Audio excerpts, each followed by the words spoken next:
Welcome to the third part of this course that I haven't named yet, and this part is understanding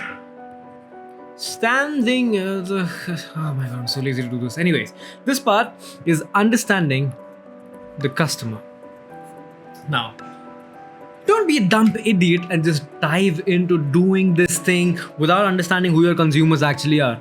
Use my technique, do this, come on. I have two resources for you. Go to Facebook and search the exact term that you want. For example, I searched yoga course, and this is one of the courses that I ended up on. I was scrolling through them. I'll tell you why I stopped on this, and then go to Quora, search for yoga. Alright, let's go yoga and meditation. Right? I stopped on this because this had like 98 comments. Click on the comments, check them out. See what the hell are they talking about. Details. Would like to join. Well, not good enough questions. Well, volume is low.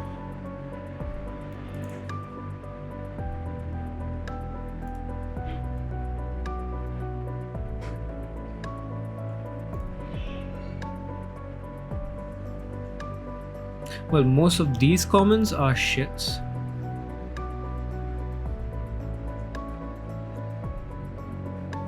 Not very relevant, not that something we can use.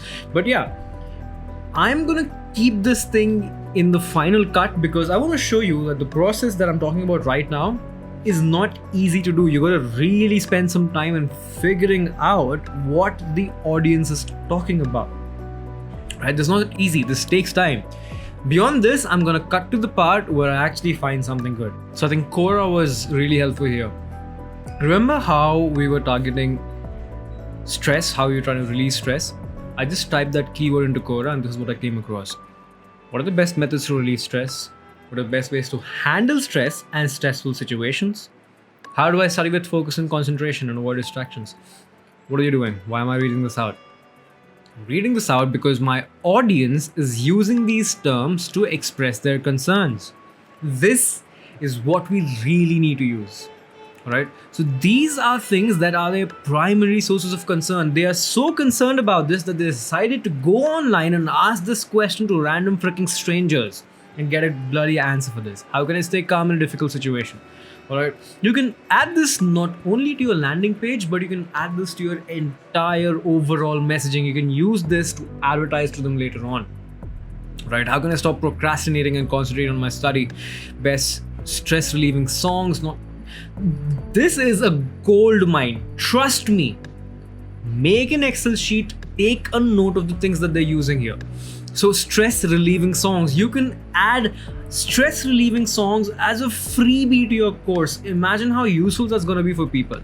Like, you wouldn't get these ideas without actually going through the audience. Right? You type stress, you see these things. What is the best way to get rid of stress of exams or overthinking? Overthinking is another great keyword. Methods to relieve PTSD, how to live a stress-free life, stress and anxiety, how do you express, I don't know what this. Yeah, that's actually a good headline. Learn how US presidents deal with stress. I actually want to know this. There's cool, right? So surf all these places. Go to Facebook, type yoga workshops. Look through the sections, look through the comments, see what people are talking about. Look through more comments, see what other people are talking about. See the answers, see what people are talking about. This is so important. See what people are talking about. Don't assume. Because what happens when you assume? You make an ass out of you and me. Do not make the mistake of assuming your audience. Do not make the mistake of assuming what your audience wants. This is what most people try to do. They try to find a market for their already existing product. But what you gotta do is you gotta create a product for an already existing market. That's what I did. I did not go ahead about creating a course first. I actually saw what people needed. I saw that people were not really sure how to create a business online, right? That's the difference between a product market fit and a market product fit. Your product needs to fit the market. The market will never fit your product. The audience won't change because you made a new product. Your product needs to change because there's a different audience. I hope that makes a lot of sense to you. If it doesn't, watch this segment again. I think it was pretty clear. Just understand what this is about, right? This is about figuring out what your audience is already asking for, right? It's already asking for this. And if you find that, oh my god, this is saturated, there is no sector that's saturated. It can always be better. There's always scope for improvement. Amazon exists, so does Flipkart, so does Walmart, so do a lot of other online retail and physical retail stores. People will always want to buy. People always love competition, right? So there's always space in the market. The only difference maker is how well you understand your market and how well you can market your product to the current market. And the only way to understand that is to understand, sorry for the bad handwriting again, is to understand the customer, right? Once you're done understanding the customer, this will help you in two places. Most importantly, in two places. One, it's the first place going to help you is in your landing page. The second place it's going to help you is in your Facebook ads. We're going to use Facebook ads because it's not only easy to run, but it's kind of efficient is what I feel, right?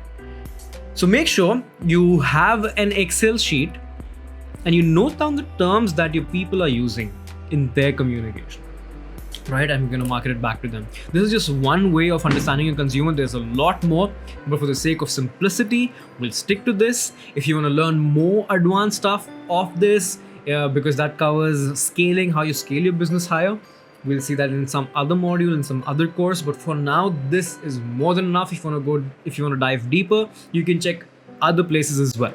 All right, maybe Reddit threads as well. That's also a really good place to find what people are talking about. Right, find the forums that your community lies in and see the reviews, see the testimonials, see what people are talking about. And yeah, you can also check out your competitors' landing pages, see the kind of testimonials the competitors are receiving, see the positive feedback that they're receiving, because in those positive feedbacks, you'll find what people actually like. The positive feedbacks tell you what people actually like and value. Like, one thing that I figured out is people value that it's simple, it's fast, it's easy to execute. That's why I'm trying to make it as fast, as easy to execute as possible, and not make a really lengthy video that really overwhelms you and doesn't make you want to execute, right? So execute this. I'll see you on the other side, where we learn how to create an FB ad which you can direct your customers through to your landing page, right? So now, by this, I hope you have used this term to make your landing page even better. If not, go through those modules again, see the worksheets, and let's move on to the next segment.